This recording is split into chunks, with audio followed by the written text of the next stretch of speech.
Good evening and a warm welcome to everyone. I'm Debbie Cho, your moderator for the evening, and I'm currently the Executive Director at Project 57, a social enterprise which aspires to influence the next generation of youth towards nation building. And a special mention and thank you to Milestone Production and Malaysian Retail Chain Association, who have organized this event in partnership with Alliance Bank. And it is my pleasure and honor to have with me Tan Sri Rafidah Aziz, former Minister in Government for 31 years, including 22 years as Malaysia's longest serving Minister of International Trade and Industry, and prior to that, 4 years as Deputy Minister of Finance from 1977. Good evening, Tan Sri, and thank you so much for spending your evening with us. Thank you. Tan Sri, I know that you are known as Rapid Fire Rafidah and the Iron Lady for your forthrightness. But I have also heard you say that the reason why you spend your time sharing your opinions, even though you're retired, is because you love this nation and because you still have a heart to build Malaysia. So, you know, at Project 57, we're always asked if there is hope for a better Malaysia. So I wanted to ask you, Tan Sri, as Malaysia emerges and battles from the pandemic into recovery, is there hope? And what can we look forward to with the opening up of the economy? Well, you're asking the wrong person. I'm not in the government. You should ask those people in government what they have plans for you and for the country, right? But anyway, I always say there's hope as long as the people realize what they need to do. And as long that people who are in charge understand what's the problem, how to solve them, and have longer term vision rather than, you know, looking at it short term. You know, if I can get the vote today, can I get the vote tomorrow? With that, where you politicize everything. So my answer would be that I have hope because the young people of today, I think they're more serious about the country. And I do know that if you don't focus, you know, you only pick on the trivialities and butter up things, you know, embellish everything, statistics and so on, you won't get the real story. So now let us be honest with ourselves. We are not really in good shape because we're still in the pandemic. There's a lot of collateral damage that's been done by the COVID. And this collateral damage will be in the economic sector, the socio-economic sector, the social and health sector, education sector. And along those lines, you see that entities in those sectors are badly affected, especially the small and medium enterprises. So I suppose today you would like to talk about that, you know, because you cannot, I don't believe in starting, let's say, the 12 Malaysia plan or whatever it is, on the premise that we are going to do much better. We target there, when in fact we are not on firm ground. It's like trying to build a high-rise building without checking the geological condition down there. Now the foundation of Malaysia is being eroded already. One thing because of COVID and the impact, and secondly because of policies that are not coherent. You know, that has caused some problems there. So in other words, we have to rebuild that foundation. Only then can you talk about the future. But I'm hopeful because everybody realizes that this is not the way to go. So that gives me hope, at least I as a citizen. So we have to talk along those along that line, you know, rather than be cheerful and say, oh yeah, there's opportunity. Of course there are opportunities. But are we in a position, Malaysia, to even optimize those opportunities? Are we in a position to actually deliver? Because we are still suffering from the impact of the COVID. That's important. Right. And in fact, nobody has yet done, I must tell you, nobody has done a coherent presentation to the country as to what impact has the COVID on the economy and society and so on. It comes in bits and pieces, you know. The SME Association has come out to say that already 100,000 SMEs have closed down, possibly for good. Another 50,000 will be closing down by end October. That's not a good sign. That's 150,000. All right. Okay, if give and take 10, 20,000, still anything like 100,000 or around there is bad. Because you multiply by how many, then you get how many millions will be out of jobs. When they are out of jobs, families, get embattled in the sense that they cannot survive, literally. They're living in rented houses and so on. So in other words, we have to be very realistic and start with the foundation that we have now. Repair that foundation. Only then can you talk about future economic outlook. So I mean, yeah. So where would you advise us? How would we go back and rebuild and start this foundation? First of all, each one will have to understand. You're in SME. Which category are you? Are you a own account entity, meaning that you run your own business, let's say a retail network, right? Where you're not serving anybody but customers and you're buying for some wholesaler or from manufacturer? Or are you the medium enterprise that is part of a production value chain? For example, if you are producing components or services for the manufacturing of electronic parts, you know, then your business depends on whether the guy at the end there, I mean, the big manufacturing entity is surviving. If that electronics company has gone bust, you're affected, right? So you have now to look at yourself. I don't think it's good to speak for everybody. It doesn't apply to everybody in the same manner. No doubt we are living in a new normal, they call it. You have to understand what the new normal is for everybody. Then look at the new normal as it relates to your particular business. A restaurant business, new normal is completely different from the new normal of a business that is dependent upon the market of the end user, you know, which means you are an entity in the value chain. Different. No doubt there are commonalities, you know, SOPs and so on and so on. But that's only one part. We are talking about long-term strategies. So you cannot just advise one-liner, you know, oh, use IT. The small guys, unless he is or she is a retailer that delivers direct to consumer, there is a possibility of going online, correct? That too, if he or she can make the right investments, understand what retail network or retailing via online can do. But some cannot do online. If you are manufacturing components and parts, very high tech, for some airline industry producer, how can you go online? Not possible, right? So that is what I mean, looking at it in from the broader spectrum, but then cutting it down, percolating it down into relevance for each subsector, not sector, subsector. So SME is a mix of sectors in Malaysia. And you must remember, we're not talking about the stalls, you know, that's micro. We are talking, SME is about 50 million turnover, correct? Medium, by definition. Yes. And that's not small. In other words, you are actually, it's imperative upon you rather, to look at what's happening in the environment elsewhere. How do SMEs of your category cope elsewhere? How do they manage to retain markets while everything is shut down? We may be shutting down, for all you know, in other countries, that particular area that you are servicing was not closed down. So while you are not able to deliver because you know you're forced to close, right? When your neighbors or other countries, that sector was allowed to run, your market is gone. Your market is gone already. It's already 1 year plus. So you have to evaluate. So unless this is evaluated, no point having seminars how to go forward when you should be looking what's behind you.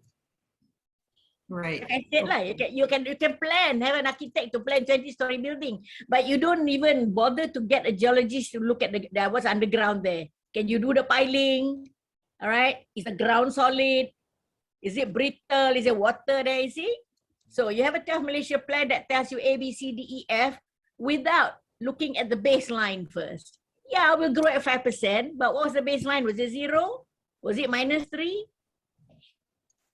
Your business, oh, we expect to grow 10% next year. Very good. But from which point did you start? Last year, you were not producing anything.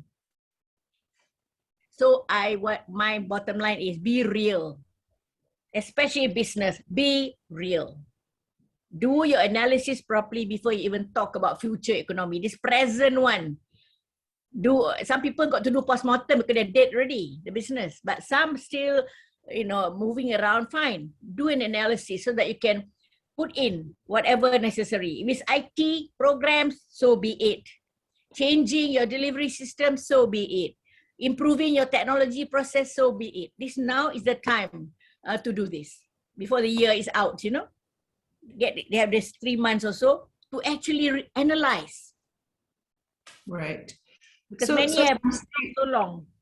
Yeah. So, okay. So for each business, we need to go back, and your advice is to go back and look into what we've been doing and analyzing it in depth. Analyzing how the lockdowns have impacted you.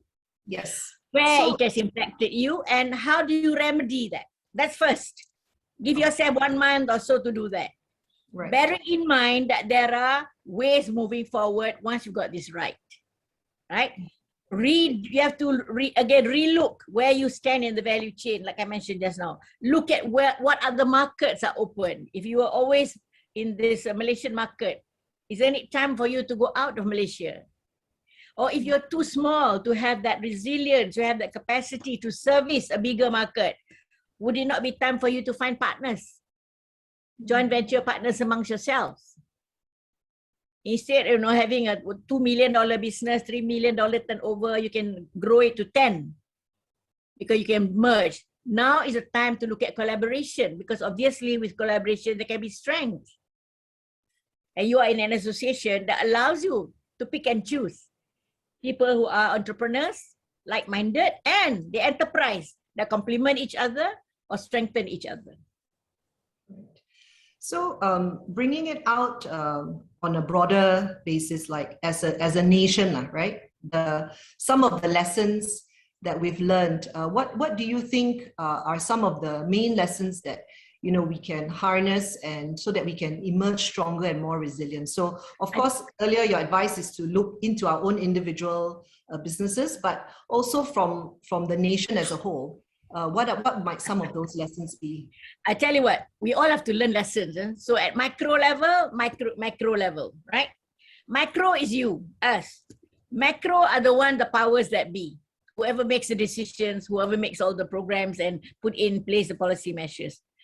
I would like to go back to the detail first. Why talk about the government when you have no say in it? Okay. Come on, I told you to be realistic. The members are all people who probably have to close down or are just about to open, right? Gasping for breath.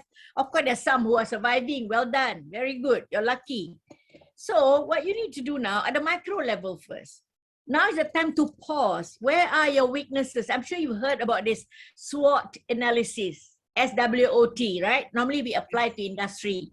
Now you apply it to your own selves, to your own business. Do the micro level. What are the strengths that if we haven't been able to garner yourself and your business? What are the weaknesses, yourself and your business?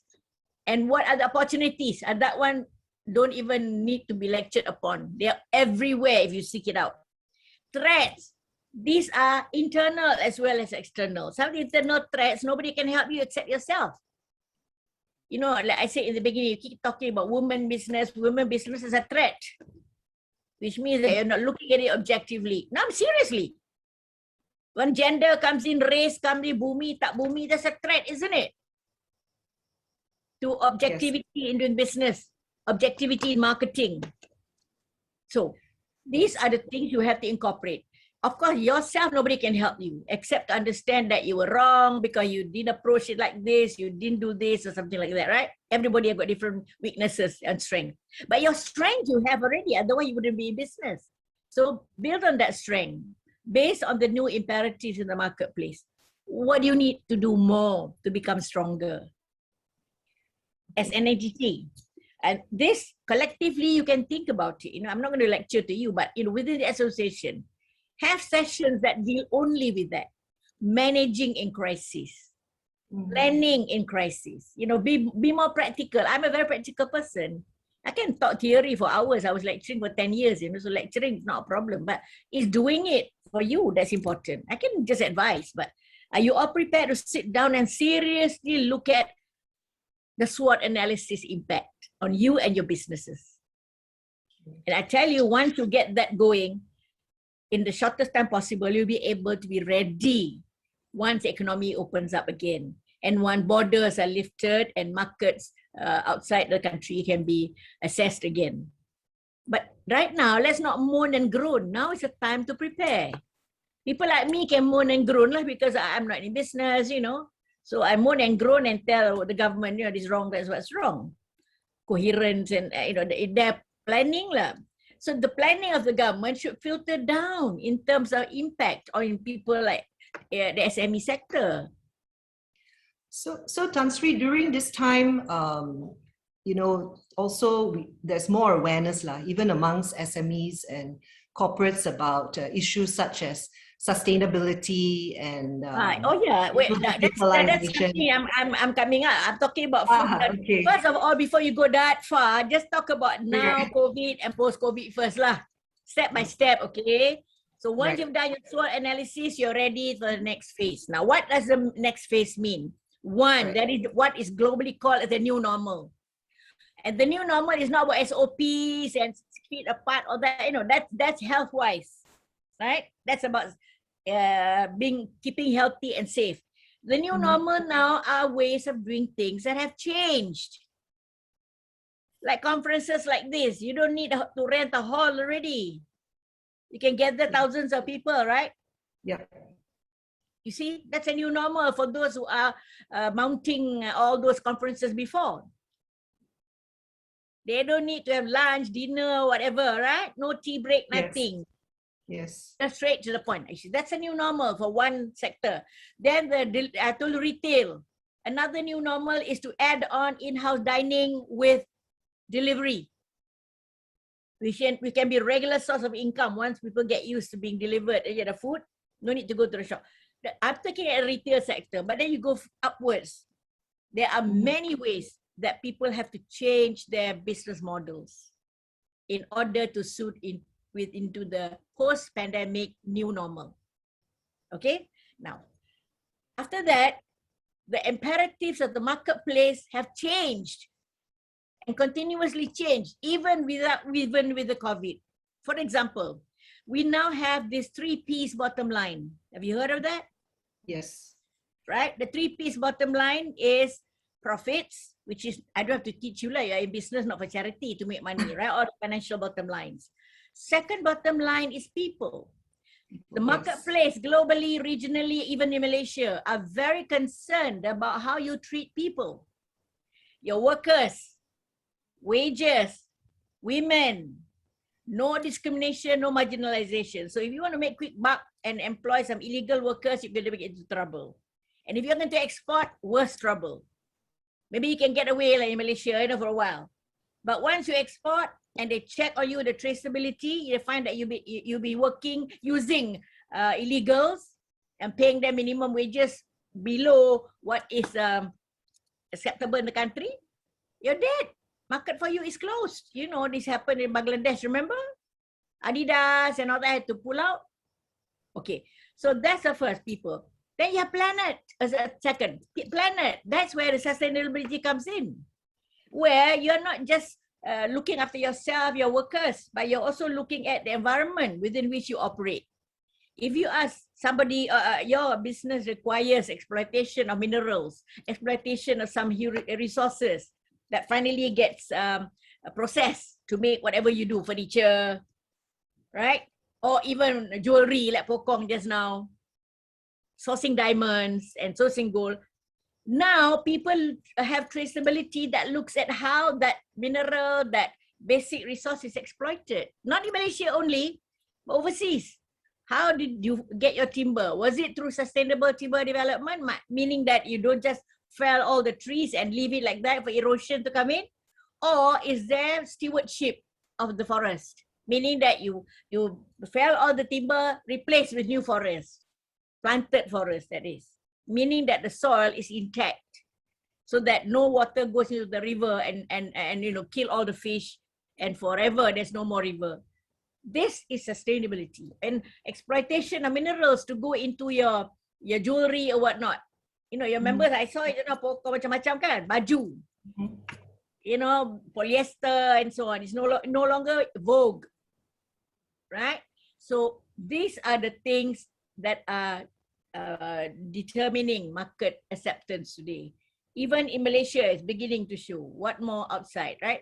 So while you are doing your post-COVID SWOT analysis, you must simultaneously look at the demands of the marketplace as it is now. Sustainability. Sustainability is not about care of environment. It has to get translated into what you do. And environment sustainability now has got two other aspects, not just planet, but people. Don't forget. Yes. So unless you understand the ramifications of these three bottom lines on each business that you do, in the future, your competitors will overtake you because they subscribe to it. At the moment, there are no particular laws except for the universal ones, you know, that disallow use of resources that can be traced to some illegal mining or whatever. They don't do it as a matter of routine now in Malaysia, not yet, right? They only go and catch the miner. Yeah, but they don't realize that awareness. I think the awareness is growing though. Growing, yes. All these issues. But awareness growing, no point. The government must come in with the laws so that the traceability factor deters people from buying from these illegal mines. You understand? Yes. Traceability. So in other words, the marketplace now demands that the traceability factor is so important. If people can trace where you source things from, where your workers come from, how you treat them, that's going to impact acceptability in the marketplace. It doesn't matter who you are. As I've said, if you are part of the value chain, servicing intermediary as an intermediary to a big guy, that traceability will catch you too. Because you supplied whatever component to the big one, right? To the big company. And so this is what the future is. The future, no longer the future, it is now. That's what it is now. The 3 Ps. Sustainability must be given real meaning. You know, right now we talk about sustainability. Very seronok lah, one word. No. Don't make grandmother statements. That sustainability has got so many implications. So for SMEs, where do we start? You know, like looking at these 3 Ps, because it's so wide ranging and it's always looked at the cost factor and momentous, you know. Yeah. Wait, why are you negative to start with? You're going to be negative, no shop lah. No, the fact that others can do it, why can't you? That's my credo in life. It's either way you want to or you don't. I mean, you start to say, how that's the end of story lah. Why do I waste my time telling what I'm saying? That there are opportunities out there that can you optimize, provided you subscribe to the imperatives of the marketplace. Right? If you fail to meet the marketplace demands as it is now and the future, no need to talk about business. There are your competitors outside there. So that's why I said do your SWOT analysis. One of the weaknesses is like this, like attitude, you know, how to do. Well, if others can do it, why can't you? I don't understand. If the Thais, same size business in Thailand, same size business in Vietnam, in Indonesia, India, they can do it. Why can't we? We are even better off in terms of, you know, being a smaller country, right? Yes. And easier to manage. That's how I look at it.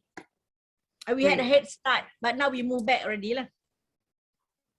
So very good advice from you, Tan Sri. So what I'm hearing is do your SWOT analysis, look at the new normal of doing things and see how, you know, what you can do in your own business, and also look at the 3 Ps and make sure that you have a positive attitude and be wanting to do it, basically. That one comes in the SWOT analysis. I told you, strength of yourself, your business.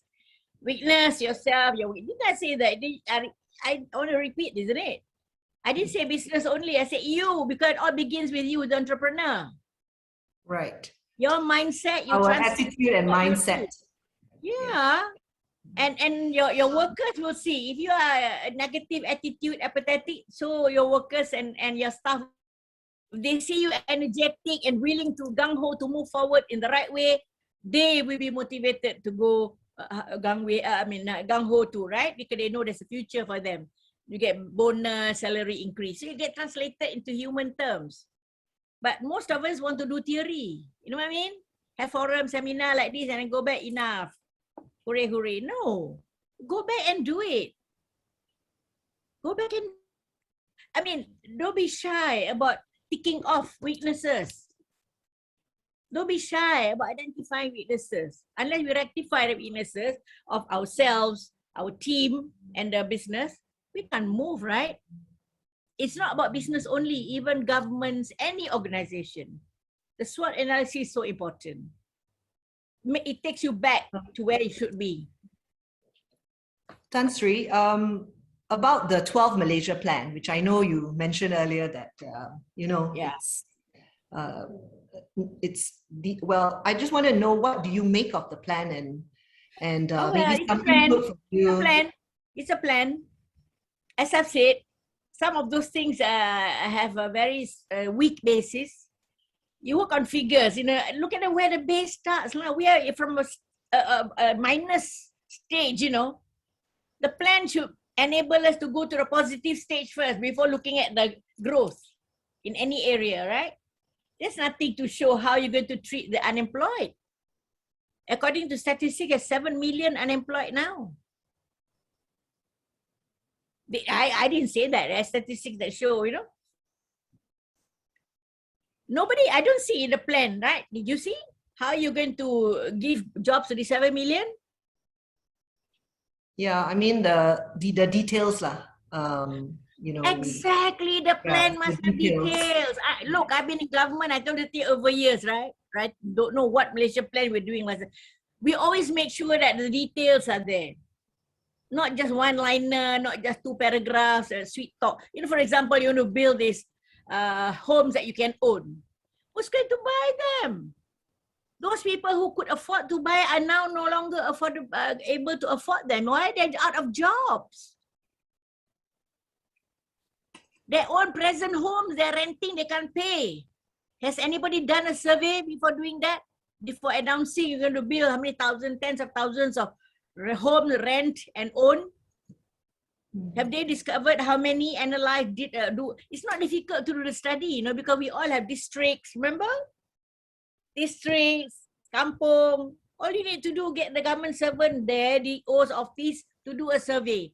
How many in that, like Kuala Kangsar, 36,000 rakyat there? How many of them have been evicted from rented homes? How many of them have gone out of job? If every district you study in that context, post-COVID and during COVID, what are the negative impact, then you just collate for the whole country. Then you have a good picture. Now, you have graduates who come out and no jobs. Not because the economy cannot provide job, but because people have closed down their businesses, right? And some of these foreign businesses have gone away from Malaysia. Electronics and so on. So these guys were hoping to work in these places. Now no more. So what are you going to do about this unemployed, qualified unemployed? I don't see any remedy there, any approach to do that. Have you?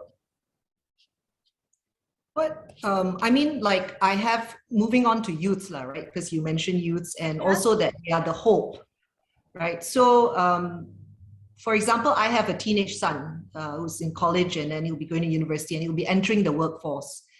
What do I tell him when to encourage him to stay in Malaysia and not go off, not leave this country? I tell you, you go overseas, I don't think now they're with open arms, because their own youth are all hard pressed to get a job too. Surely it's US first, UK first, wherever first lah. Australia first, right? Unless you're born there and so on. So it's like Malaysia. There's always this Malaysians first, right? And rightly so. Not because we're so cloistered under the tempurung, because times are hard. So if we have a choice, we give to Malaysians first. Employment, correct? But that is no guarantee either. If the Malaysians are not qualified in the right area, there are foreigners who apply. They get the foreigners because they want to restart the business quickly. There's no time for sentiments of nationalism, when times are hard like that, right? I mean, come on, they are realistic. Why take a young, fresh graduate who doesn't understand anything yet, when there is already a ready-made 3-year experience foreigner, something like that applying, they take that one, right? Pay is the same. Because that one is hard pressed for a job, and this young Malaysian. I've got grandchildren of your child's age. They're going to graduate soon. One graduated a lawyer already, thank God, working, but the other one is graduating soon. So I'm not sure where to get a job. So when I say, oh, you know, stay in Malaysia, and like you said, Malaysia first, because when you go overseas, there will still be a lot of challenges, right? But when it comes to Malaysia, how can we encourage them? I mean, like Project 57 as well, we meet a lot of youths. And of course, some of them want to stay, and some of them are like, they feel very negative about Malaysia. So this future outlook, I mean, like you mentioned, unemployment is almost at 5%. So what is the way out? You know, how can we get back to... Look, the government should be thinking, you should be addressing the government, like, you know, where, first of all, if you know what the ailments are, it's like a sick person, right? You must know what is a person ailing with, right? Is it sakit pinggang? Is it backache, stomach ache, headache, migraine, or what? If it's a migraine, you don't go and treat the hands.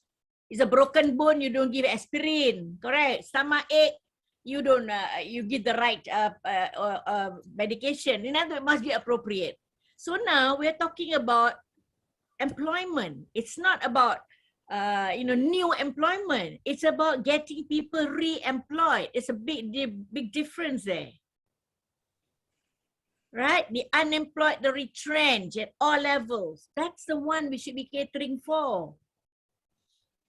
I see nothing. Yeah, you can create 5% whatever employment, yeah. But amongst whom? You see? We are talking about people already committing suicides, never at the level before. People hard pressed. No analysis has been done. You know, that's what I feel sorry. No analysis has been done thoroughly. In fact, we have ministers, deputy ministers should be looking at this. Nobody has. Evaluating the social side, economic side, employment side, education side. None, zero. How can you look at the future with not knowing what the present really looks like? So, I mean, of course, the government mentions things like, you know, becoming a high-income nation and then driven by technology. Come on lah. I thought economics, okay, for 10 years, so don't have to tell me about your rubbish. High-income nation, yeah. What does it mean? Ask them, what does it mean? What's the point of high income level, very high, when it is really the pushing up of the level by a group up there who become billionaires because of the COVID? And suddenly all the parity is a higher level, right? But the one down there have sunk below. I mean, let's get out of this talk about high income nation. I would rather have a middle and high middle income population that can give the vibrance to the economy. That's more meaningful, isn't it? When those at these lowest levels now are raised to meaningful levels of living with incomes, what do you call this, life-related incomes, you know? Living wages, they call it. But some are not wages. They are own account workers. So, but whatever it is, policies that are targeted so that eventually in a few years, these people rise up to a certain level that automatically raises the income profile of the nation, of the people. Don't use one word statement. Like, you know, I get very upset when I see these one-liners, these motherhood statements, you know. We want to be high-income nation. We want to be keluarga Malaysia, you know, like keluarga Malaysia, and yet you're not Melayu, you know, you're not bumi. You pendatang. Your own keluarga, you treat like that. I mean, you see, once you say something else and you do something else. You're not Islam, you halal or you haram.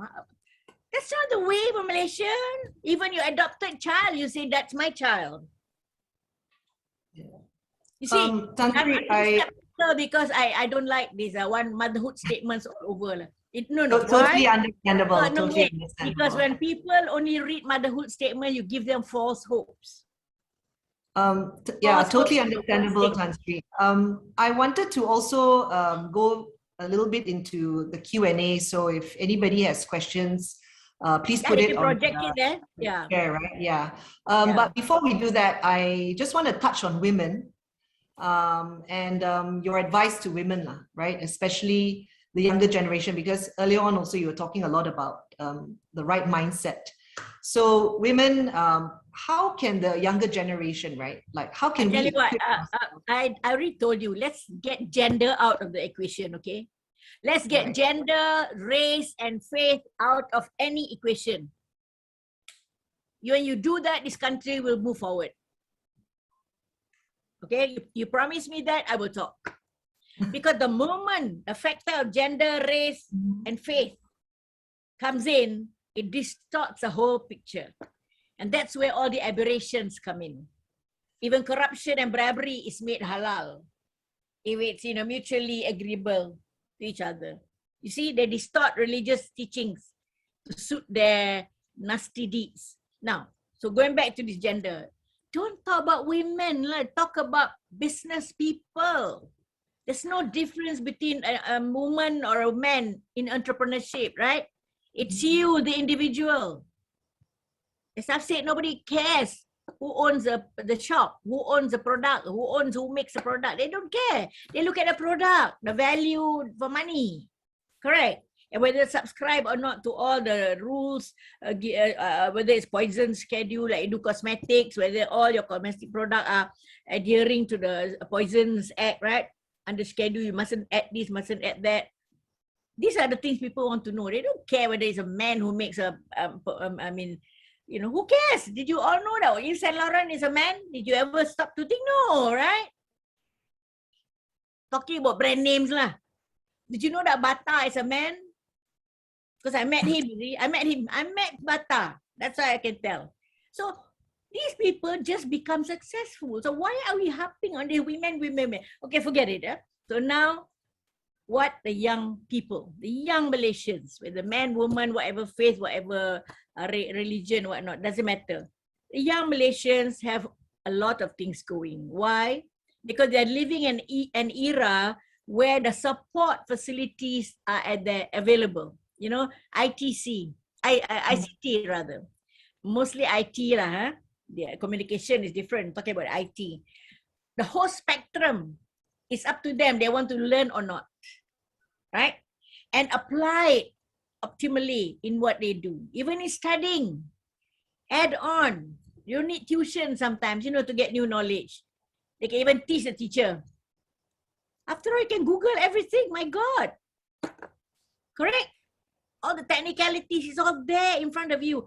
So that puts them in a better place than people like me, because we didn't have anything. We had to go to the library. Not even our own, cannot afford. Stand library queue. But still, we make full use. If our young people don't make full use positively, all the IT in their power, in their hands, instead of going Instagram, chit chat, TikTok, whatever, well, they're going to be nowhere. I mean, I saw that video of this Indian boy, right, being paid, tens of thousands of US dollars per month, 13 years old, by Google, right? Because he was a programmer and he does all this technical stuff, and he was being interviewed. So fluent, so knowledgeable. And of course, I'm very heartened because our young Malaysians are all over the world, making a name for themselves, which is really something that should be proud of. We should congratulate them. And on top of that, we should remind the young.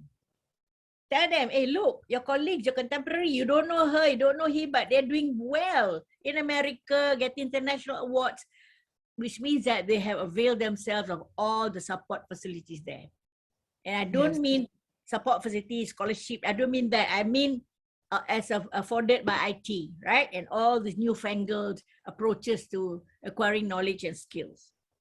And of course, when they're very good, there are sponsorships. Big companies don't mind sponsoring them. I mean, it's such an asset to the company later on when they come back, right? So that's the kind of motivation we have to plant in our young people today. That by the time they finish studies, we hope that the country will be more stable. And then the future will be for them. I mean, people like me, we came from the times of emergency, you know, not yet independent, the communists killing everybody around everywhere. But there were times when that we phase out and we become independent and we have our own development, and then things look rosier and become rosier. So this with the young people, I'm positive, given the right policies put in place and the right attitude amongst them.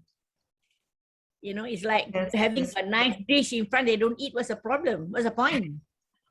No, I mean, in fact, the youths are very innovative and very creative. Like, so innovative, correct. But innovation must be properly given proper connotation, you know.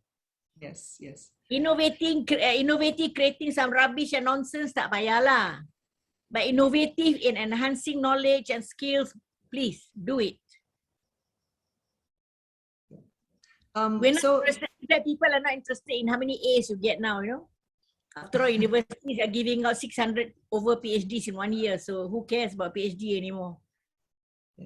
Okay, I'm just going to put out a note to everyone. If you have any questions, you know, for Tan Sri said that she likes taking questions. So if you have any questions, you know, just put them on the Q&A or on the screen, yeah. There is a question here. Should we get more into current trends? For example, to adopt digital green tech, and what can we do to adopt these? That's a motherhood statement, lah. You adopt whatever the market demands of you in your business.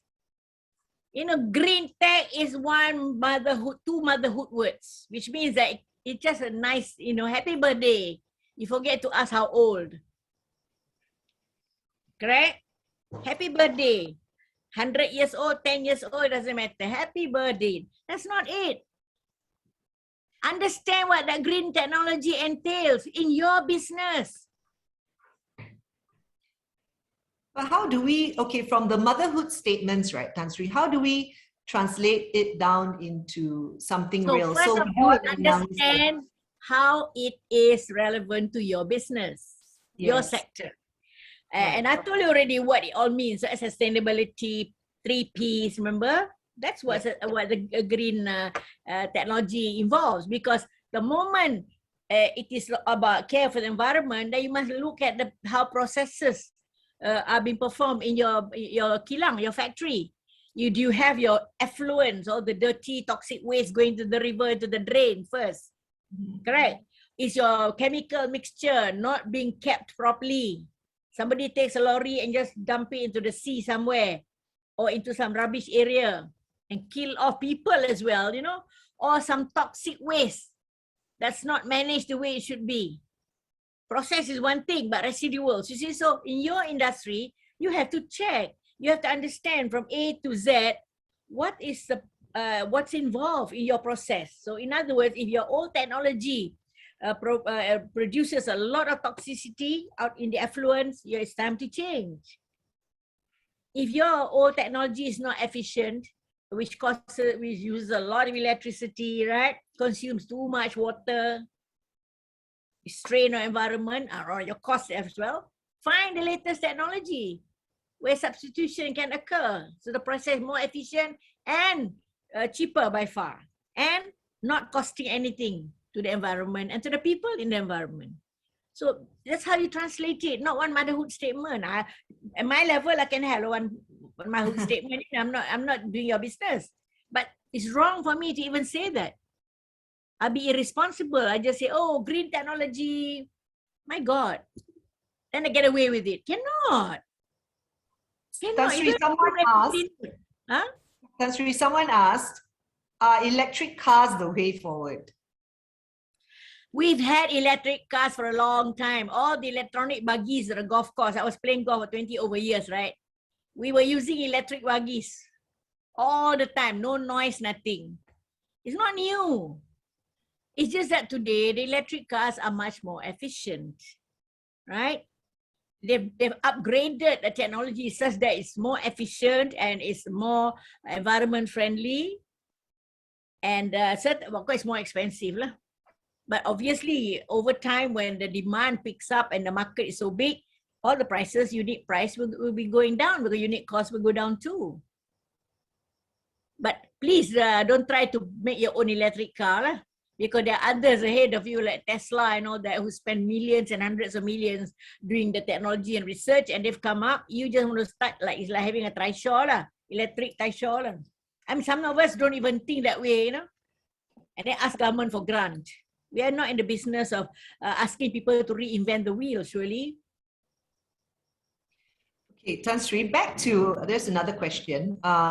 Back to the impact of the current pandemic affecting our country's economy. What are the best measures for us to recover? So I know you mentioned earlier SWOT analysis and the new normal. I tell you what, I know if you all care, you all have Facebook, and whether you just go and check all. I've been writing on this at length, in detail.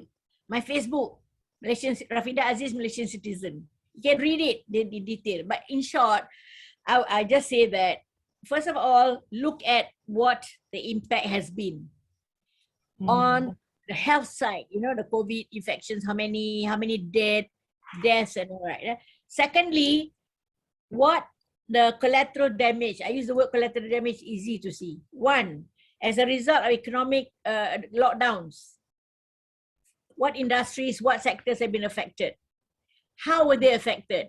Hotels closed down, how many retrenched? Factories closed down, how many retrenched, right?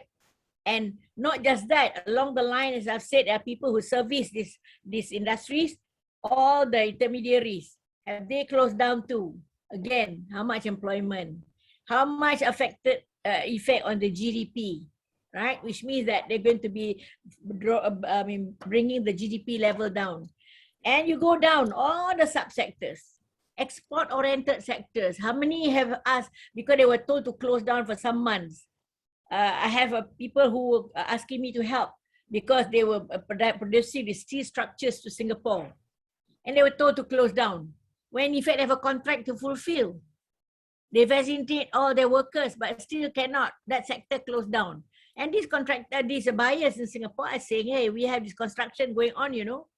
If you don't provide us, we'll terminate your contract.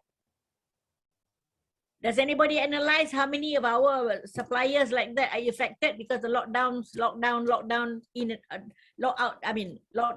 out, you know? Nah, nobody has studied. The timber industry, the steel industry. These are major in the hotel industry. Today, billions have been lost as a result of the tourism entities suffering. Just today, the report came out from the minister, no less, you know, talking. In other words, collate all this into one picture so that we know what's happening, right? So that all of you SMEs servicing all these big industries will understand where you are, right? You can't just have piecemeal. Today, one minister said this, tomorrow another minister said, collate everything so that we have a total profile of the damage on the economy and the damage socially. Like, for example, mental health. This is a very serious problem globally now. Yes. Find out how many, because this is going to affect families, children, right? Education, prolonged closure of schools and colleges and so on. They have lost 1 year plus of education. You cannot recoup that, you know. Nothing can replace the actual in-house or rather physical education delivery, right? Cannot replace, not effective at all. So, has the Education Ministry looked at this very seriously? How many people, how many students have actually fallen back in performance? Of course, easy. You can always upgrade, you know what I mean? You can up the curve and make sure everybody pass, lower the standard. That's not it. If they need to fail, then you fail them, but understand why and remedy.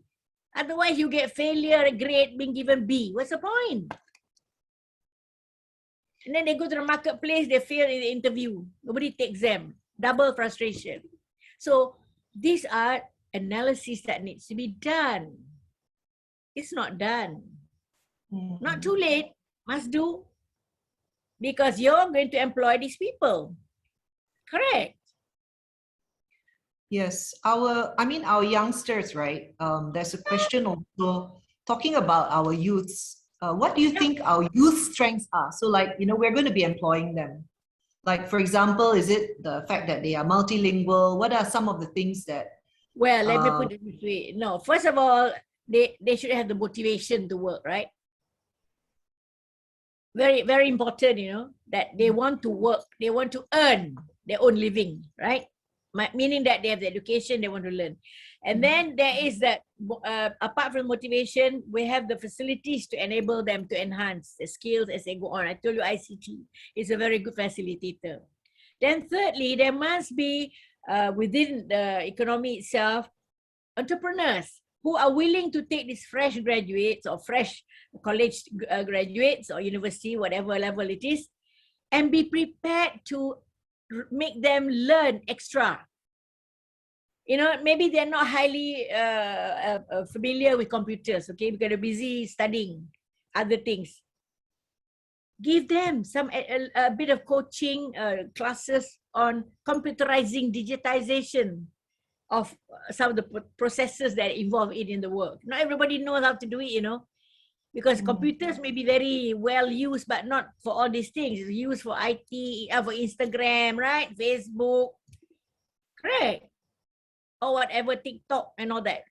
I'm talking about enabling them through the IT at the workplace to enhance their skills. You cannot be just saying, we have no experience, so I take the one that 3 years experience. So forever there will be unemployed graduates. Take them. You look at their degree, they're in the right in the right course. You know what I mean? You don't want to take somebody who was doing British history or something like that. It's crazy, right? So, okay, somebody who did the area of finance, business, or law, whatever. Then give them a little bit of head start by incorporating in the workplace itself new knowledge through IT and so on.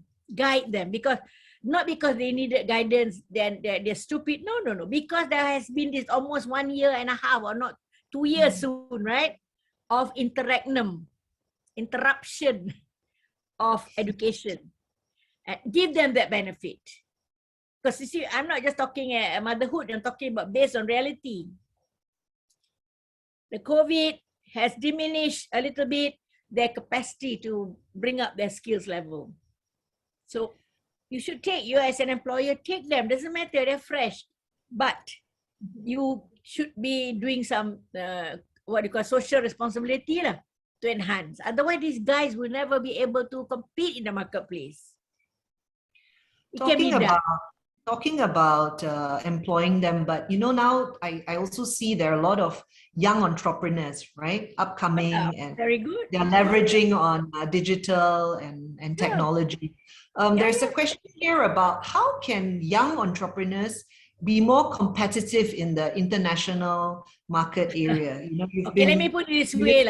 Competition in the marketplace, whether domestic, regional, or global, does not look at youth or age, gender, faith, religion. They are all gender neutral, age neutral, faith neutral, religion neutral, whatever. They don't care, right? It's the person they look at. So don't harp on the young, even the oldies, the middle age. You need to enhance your skills. You need to learn anew. Come on. Don't look at these youngsters. They have a lot more time. You're now 40-something. You think you have enough knowledge? God, heavens help. No, I'm 78. So much more to learn. 40s, my God. You haven't reached your pinnacle yet in learning, because things are advancing so fast out there. Facilitated by IT. So the young, don't worry about them. once they're IT savvy, is to guide them how to use IT for the purpose of the business they're in. That's what I'm trying to say. You know, they know IT, but not related to the business that you have employed them for. So make them useful in that context so that they integrate fully into what the marketplace demands now. Don't think that the more senior are already very clever. My God, that's not true. I challenge how many of you entrepreneurs there are really IT savvy? Apart from Instagram, you know, where did I go, where did I eat, and modeling your baju and all that. Please, be real. My hopes on these youngsters, because they are, first of all, they got the knowledge of IT. It may be at this point of time, you know, not focus on work-related. But it's not difficult to bring them to the work-related area using the IT. That is the main support now, right? Give them incentive. Give them incentive as an employer. Which area you want them to specialize in? Which area you want them to help the business using IT to upgrade? And let them think. Otherwise, it's wasting the talent. Which is, most our youngsters now know IT, but when they start working, the IT must be relevant. So there's still this question, Tan Sri, here about what can we do to assure our youth that they have a future here, our Malaysian I tell you youth? what, see, why are we talking about this big picture? Go back to your own enterprise. You start them. You start at your own unit, entity. If you are able to help them there, collectively, they are the hope of the nation. Do something at your end. How many members you have in your society, in your organization? SME, how many thousands? If everyone does exactly the same thing, upgrading, enhancing skills of the young, can you imagine collectively the dynamism that you inject into the young generation? I mean, when you start talking about young generation, it's like an impossible task for sure. But if you begin to understand where they are, correct? And how they contribute. Exactly. Yeah. Where they are, where they are best fitted, what's relevant for them in terms of guidance and assistance, then they are able to contribute optimally. It's like women lah. Women, that's not true. Some women prefer to stay at home and do nothing. I don't fault them, that's their choice. So talking to them is no point, isn't it? Because they're not interested in all the SWOT, tak SWOT lah. They're happy already. But some of us are having to work and then look after family as well. So you have to think about that in real terms. You can be very savvy, everything in the work, but you're less than savvy as a mother and wife. You end up with broken family. Successful business, but family kaput. Children kaput. We're real, you know, we're humans. I don't like to talk high up in the sky kind of thing. No. Okay, there's another question here, which may be also a little bit up in the sky, but it says, Salam Tan Sri, what are your thoughts on the growth of tech startups in Malaysia? As we know, our startup ecosystem is lagging behind versus Singapore and Indonesia. Please, don't talk about motherhood statement, like startups, you know, what are these startups? In what area? How do you know that there are no startups in Malaysia? They probably are, but no news about them because they're busy doing their work, occupied, making money or doing what they should be doing, right? But that doesn't mean that we cannot increase the numbers of people doing some innovative business or business based on innovation. There could be future disruptors in the marketplace, from young people, you know, where they really change the business models in that industry because of some new approaches using IT, from production, from planning to production to marketing, right down to payments, you know. The system is so innovative, they actually displace the old model and even displace the old market players. That's possible with people seeing for themselves the opportunities. So that's why I said each one of us will have to look at the SWOT. Opportunities now, where are the opportunities?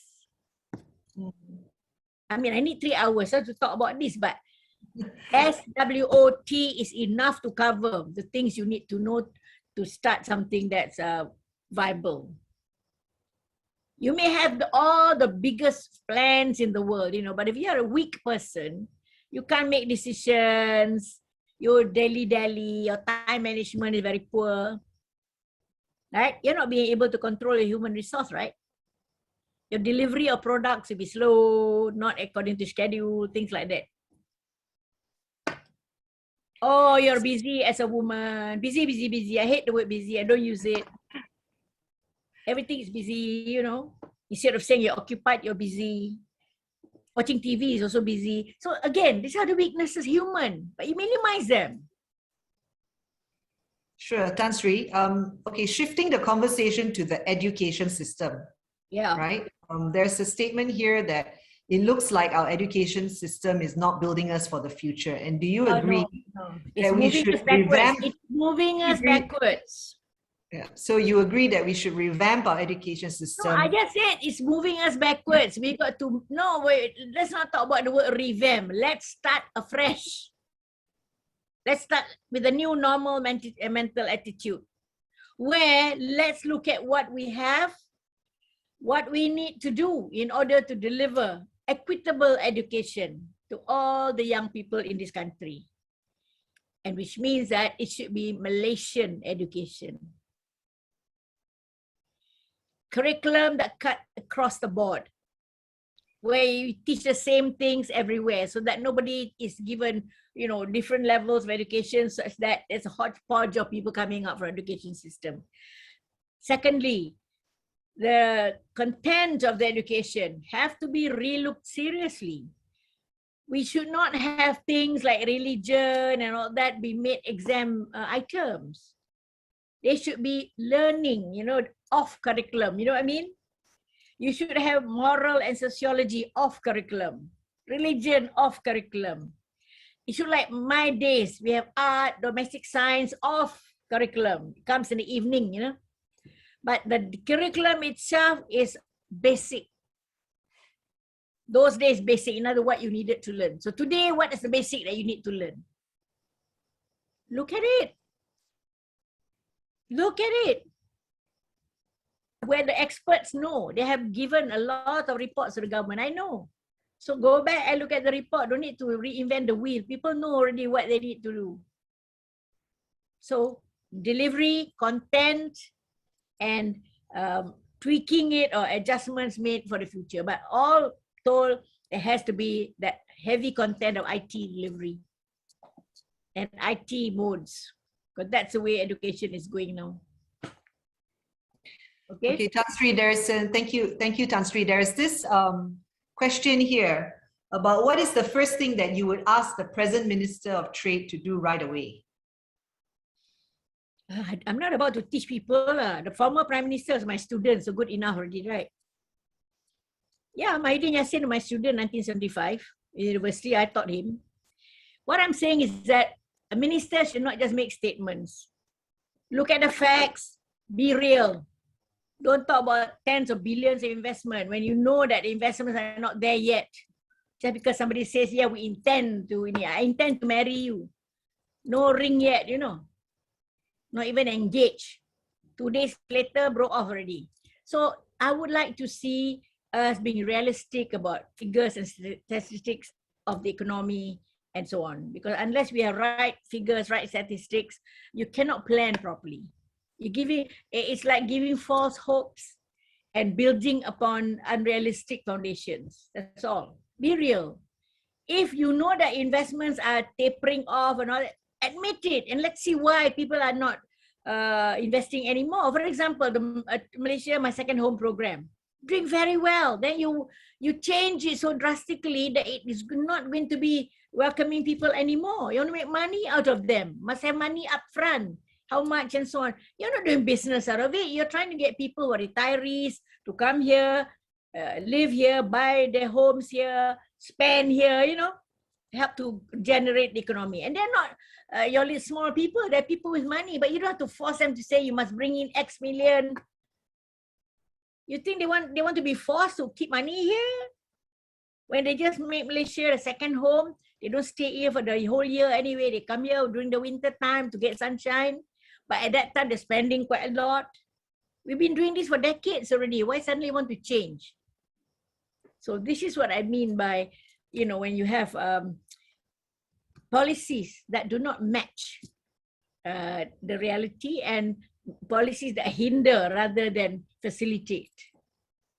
So in retrospect, my advice to the government, no particular minister, to all of them together, they're all the same boat.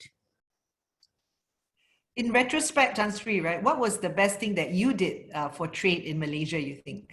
Oh, please lah. I never factor myself in. The last thing you want to do, I want to teach you all, never factor yourself in anything. That's vanity, that's arrogance, that's self-interest. I can't evaluate, I just did my job. Whatever is expected to do, I did and more, if I can. It's up to people to judge. I don't want to go around and say, oh, I was this, I was that. For heaven's sake, that's arrogance. That's being, you know, being vanity, man. God. Nowadays, a 100 days legacy. God, heaven help us.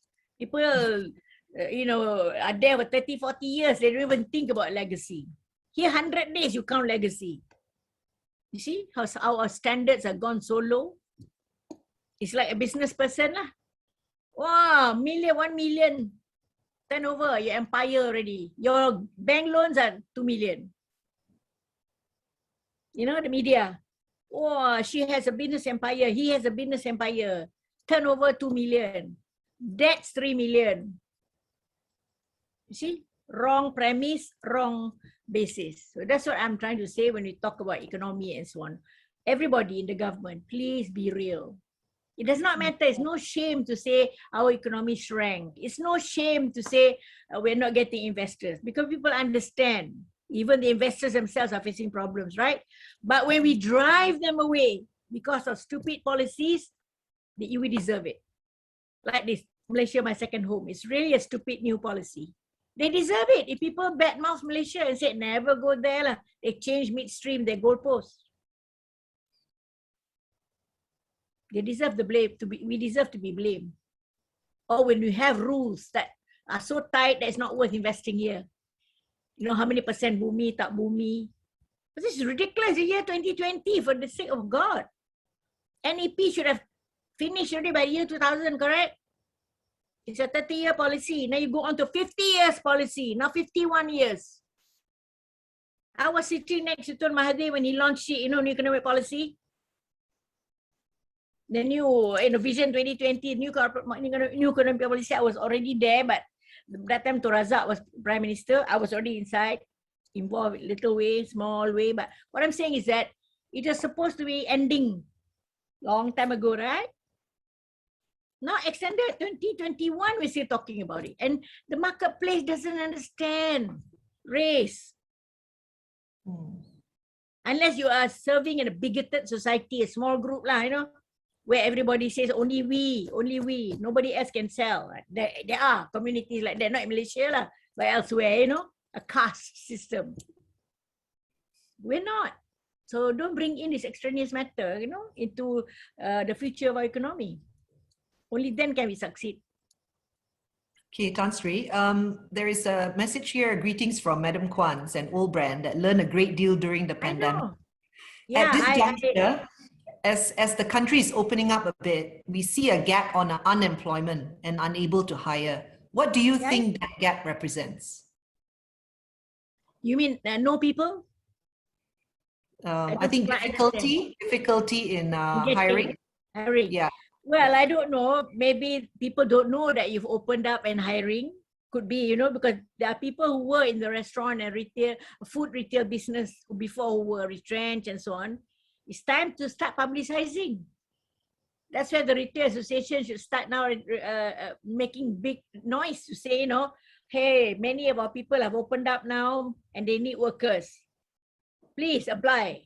They don't know. Madam Kwan can't be advertising on your own, right? But restaurants are open, dining in open. I can understand. So you need this good news to be made public so that the people who are working for jobs, who have the experience anyway, can come on board. So they don't, because they don't think that everything is all gloomy. Most of them don't read newspapers. No, I also don't read all this, which sector open, tak open, kan, it moves from day to day. But there are sectors now that's open fully. Great. So if you're short of workers, please publicize. There are enough people without jobs who want the job, and retrain them with the new normal. You know what I mean? Smart wearing masks, sanitizing, all that. That's what I mean. I know, madam, I home deliver their food every other day. Okay, Tan Sri, moving on because we have about 10 minutes left. There is a question here about the 51% Bumi requirement, and that is badly timed. And I did tell you, I move my business away, or is there hope here? Is the question. Now it's not the time for the government to put in such criteria or such requirements of shareholdings. I mean, if I were a foreigner or non-Bumi, having built up my business, I'm not about to, just because the government asked me to, give out 51%. Not even minority, nor majority, give to somebody else. This is crazy. And it's not the time to put in restrictions of shares. The young Bumis are now very aware of their capabilities already, right? They just want the opportunity to do business. I mean, come on, let's be real about this. Gone are the times of having criteria of how many percent Bumi, tak Bumi, and all that. That finished. This is a new era, new normal. And if you have a very good Bumi partner ready there, why not? Most welcome, right? But don't force people. Don't force people. They're taking the wrong Bumis who just sit there and warm their seats. Is that what you want? If you want a Bumi, there will be people in the same sector who have the expertise, experience. Maybe they don't have 51%. They can only contribute 1 million. So be it. So yes, no gender, no race, and no faith at this time issues. Yeah. Okay, there's a question here about GST. This has been brought out recently. And this is giving us as a business runner a big headache. How do you advise? What's a business runner? Sorry, this is from Alliance Bank. What is, so it says, a business runner. And this is giving us as a business runner a big headache. How do you advise for us on this issue? First of all, I want to ask, what's a business runner? Our economy, yeah. Is there clarification? No. The GST, the goods and services tax, has been in place for a long, long time. Maybe you call it different names, sales tax, right? So whatever it is, always been taxes on food, retail, services, right? There's always been that small one line there, whether you call it GST, sales tax, or whatever. An amount is always deducted for the government, right? Or taken away by the government. So that is done everywhere in the world. You name it, one country that doesn't use that. Are you saying that we should abolish it? I don't know. I personally feel that these are places where you are charging the consumer, not the retail premise. You're not charging the owner of the shop. If the consumer doesn't mind paying because, to go to the restaurant, whatever 3% or whatever percent, well, there are enough consumers that can afford to do that. And this is something that you must talk about in terms of amount or rates, rather than a concept. The concept of equity, that's important as well, and the rates that enable people of a certain bracket not to be taxed, that we, like income tax, like below threshold and so on. So again, these are the technicalities that they have to look at. But in essence, taxing at the place where the food is consumed, the service provided, be above a certain benchmark, I suppose that is normal for any country to do. So, whatever you call it, sales tax or GST, whatever. So Tan Sri, thank you for that. And one last question, because you were talking about in the last, I think we've got 3 minutes. In the last, thing about you mentioned about people, planet, and profit. And so there's this last question here. There is much talk on ESG, basically environment, social, and governance by corporate Malaysia, but empirical evidence suggests little or no correlation between embracing ESG and enhanced investment returns. So why should corporate Malaysia take on ESG projects when there is no evidence of investment return? And what are your views on these projects? My view is that that should be out of the context of investment returns. Don't look at it financially, because if the whole environment of ours gets destroyed, your business may go off too. Simple as that. If you're a developer, you don't build your buildings properly on places that geologically sound. One day the building is going to collapse, your highway is going to collapse, your whole business is going to collapse, your reputation goes. So it's really not to the benefit of the country directly, no, it's to you finally. Of course, the country will suffer if your road that you built collapses, the building collapses. We've had already building collapses. It's not theory anymore, right? Highland Towers collapse. Come on. It's not, I'm talking, and of course the mines, you remember the old Cheras mines collapse? Oh, you're not born yet. The biggest floods that came out because the bunds broke, because erosion, the mining without proper monitoring of the bunds around there. It collapsed and the whole Cheras went down under the floods, above the rooftops. I don't know how many died. So in other words, eventually the suffering goes to the rakyat who have to be faced with the toxic waste, blah, blah, blah. But that will come back as a boomerang effect on the business itself. Your license may be withdrawn because you have not complied. Correct? Your reputation goes because you are an easy money maker. Forget about your responsibility. So don't measure it in terms of investment returns. That's a chattier way of doing business. No, come on. Have humanity. Ethical business. Ethics have got no price, okay? So Tan Sri, how do you think we can bring back investors? Because this is so important. Oh, please.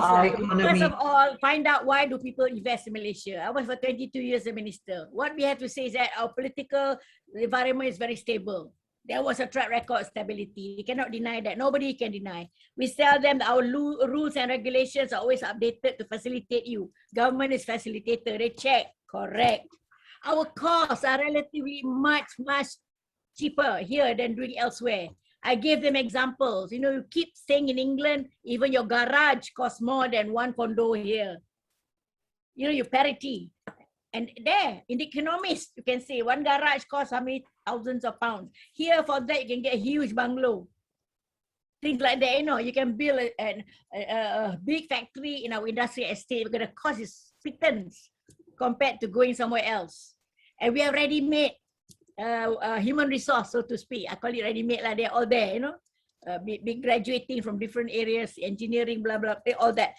And so we have there, of course, there will be the aberrations, you know, where some people are slow making decisions. We correct from time to time. When they report to us, we correct.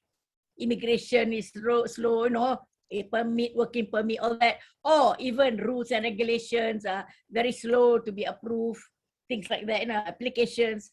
Of course we admit, but we tell them up front. We don't tell them this is heaven. We tell them you may face this, but please contact us. Because we do have a task force in the ministry made up of MIDA, MITI, and all the agencies that are relevant. Immigration, labor, finance, and they sit there and discuss and approve whatever applications.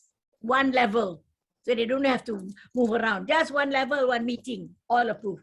We call it the one level task force. We've been doing this for 20 over years, but after that, when I retired, no more, finito. They do their own thing. This is what we have now. People are complaining. So if you want to bring back people, they remember what it was like before. We can improve on that for sure, not make it worse. Then we move on to the last wrap up is, okay, the top 3 things that Malaysians need to do now and do better to prepare for the future together. Yeah. What are the top? Be Malaysian and good Malaysians. That's important. Malaysian and good Malaysians. Doesn't matter what you are a Malaysian. Be good Malaysians, which means that this is your country, and add value to it. Secondly, be the best that you are in whatever you do. Whether you're in business, whether you're in government, whatever, be the best that you can, because that will contribute to the nation's good, right? And thirdly, never cease to learn. As you go on in life, doesn't matter how successful you are, there are new things to learn. If you stop learning, that's when you get into a rut, your competitors will overtake you. Whether it is a business, whether it's an entrepreneur, whether it's a government. So we should have that mindset. Be Malaysia first, Malaysian first. Malaysian first, yes. Think Malaysian, not Malaysia first. Think Malaysian first. And act on it, don't just think, act on it. Don't tanya who your bapa is, your grandfather is, that's not the point.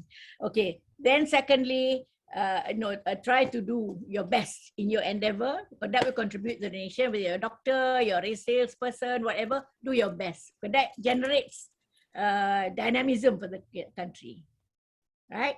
And never cease learning.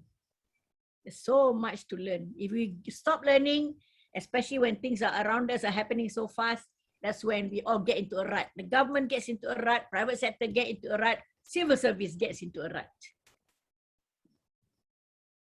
Okay. Thank you so much, Tan Sri. It's been a really enlightening session. Learned so many things and so many facets. Yeah. So I'm going to pass the time back to Grace, Datuk Grace of Milestone Production. Hand it back.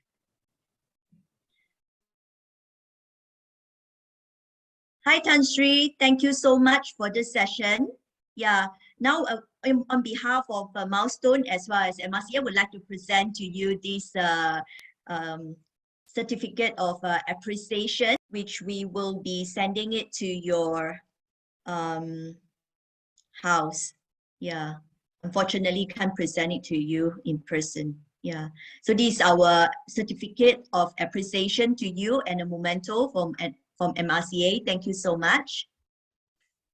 And also thank you, Debbie, for moderating this wonderful session. And this is the certificate of appreciation for you, Debbie. Thank you. Thank you. And lastly, thank you, Alliance Bank, for offering us today our webinar audiences special rebate. Yeah, so you can get on to scan the QR code later, that you could see that in the next slide. Yeah, these are the product offer. Okay, next we will be having the survey for this event. Kindly scan the QR code. So we would like to hear from you. How could we do better? Yeah. Thank you, everyone, and stay safe and stay well. Good night.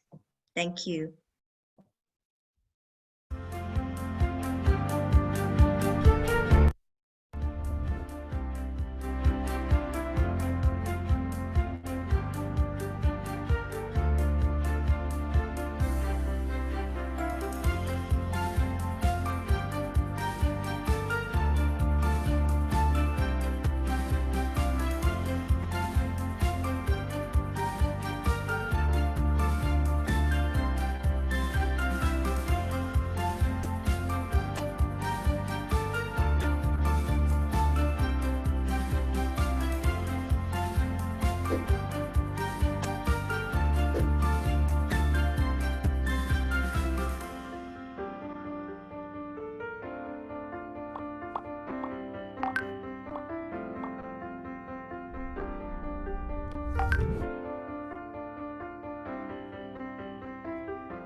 My husband, Alan, is in charge of paying our bills, but I always have to remind him to pay on time. Have you paid our home loan? Credit card? Personal loan? Car loan? I signed us up for the Alliance One account. It offers a hassle-free loan consolidation service. Now, we pay one lower monthly repayment for all our loans. What about... All sorted. Life is simpler with Alliance One account.